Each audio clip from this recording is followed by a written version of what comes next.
Աշկաթող արած մի հատ ոլորտ էր 80-ական թվերից են լինոլյումներ, ծակված, սենց էս վիճակում են հին պատուհաններ, մահճակալներ։ Առաջ պայմանները վանում էին, պատի գույնը նույնիսկ, քատակի վիճակը, չնայած էլի փորձում էինք մաքուր պահել, ինչքան էլ հենամաշեր։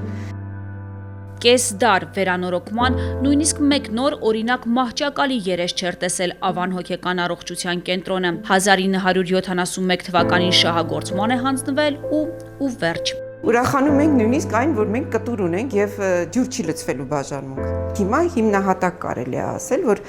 բացարձակ ամեն ինչը եւ որակյալ է։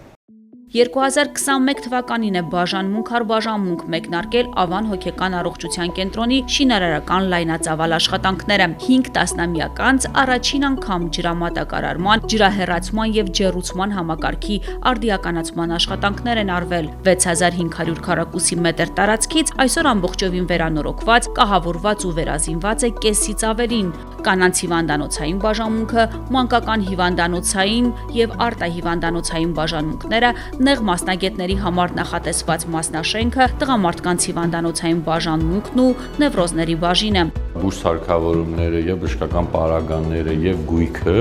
ամբողջությամբ նոր են, քանի որ ինչ ունեինք մինչև այդ եւ սարքավորումները եւ պարագաները եւ գույքը խորհրդային ժամանակներից ժառանգություն ստացած գույք է։ Մի քանի օրից այստեղ առաջին անգամ գործելու է արտահիվանդանոցային մանկական հոգեկան առողջության ծառայությունը։ Այն տարեկան կսպասարկի շուրջ 1000 երեխայի։ Հիմա մենք գտնվում ենք նոր մեր մանկական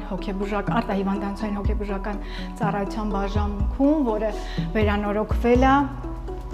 մարդակենտրոն, առավել գեղեցիկ եւ հարմարավետ պայմաններ առաջարկում մեր արդեն մանկական բուժառուների համար։ Նշված բաժանմունքը կօգնի մեզ առավել արագ եւ օպերատիվ ձևով սուր անհետաձգելի դեպքերը մանկական բուժառուների շրջանակներում իրականացնելու, քանի որ նրանք գտնվում են հարևանության։ Նոր պայմանները մոտիվացնում են ոչ միայն փոքրիկ պացիենտներին, ավելացել է նաև հոժարական բուժում ստանալու պատրաստակամություն ունեցող մեծահասակների թիվը։ Նույնիսկ թեթևակի խնդիր ունենալով հանդերձ անկաշկանդ են մոտենում ավելի խնդրին, գալիս են, նայում են պայմանները եւ միանգամից համաձայնվում են։ Եթե այն ժամանակ ավելի շատ էր ոչ հոժարական հոսպիտալիզացիան, հիմա գալով մտնելով պայմանների մեջ,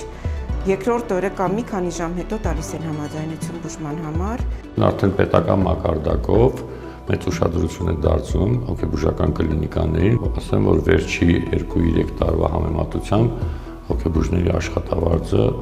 բավականին բարձրացել է ու հոգեբուժները այսօր հետ չեն մնում մնացած մասնագետներից։ Եվս մեկ տարի եւ ամբողջությամբ ավարտված կլինի Ավան հոգեկան առողջության կենտրոնի բոլոր բաժանմունքների շինարարական աշխատանքները։ Հայաստանի Հանրապետության առողջապահության նախարարություն։